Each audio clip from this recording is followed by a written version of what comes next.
ये वाला face pack आपकी तवे जैसी काली स्किन को भी गुलाबों की तरह महका कर रख देगा। चलते हैं रेमेडी की तरफ। सबसे पहले आपने साफ़ सुथरा बर्तन ले लेना है, उसके अंदर दही डाल लेनी है 1.5 से 2 चम्मच के करीब। 1 चम्मच आपने इसके अंदर बेसन का ऐड करना है, 1 चम्मच आपने इसके अंदर चावलों का पाउडर यानी चावलों का आटा ऐड करना है और थोड़ी सी चाय की पत्ती ऐड करनी है।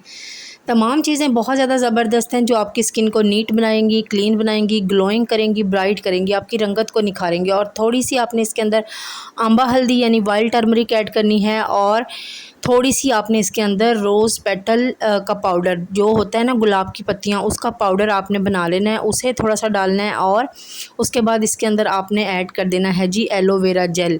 ये तमाम चीज़ें आपकी जली हुई झुलसी हुई काली रंगत को निखार के गुलाबों की तरह महकाएंगी, खूबसूरत बनाएंगी, ग्लोइंग बनाएंगी, ब्राइट करेंगी। आपकी जितनी भी रंगत काली है उसको मिनटों में गोरा चिट्टा ग्लोइंग और ब्राइट बना देंगी। 15 मिनट इसको लगाएं और फ्रेश स्किन आपके सामने।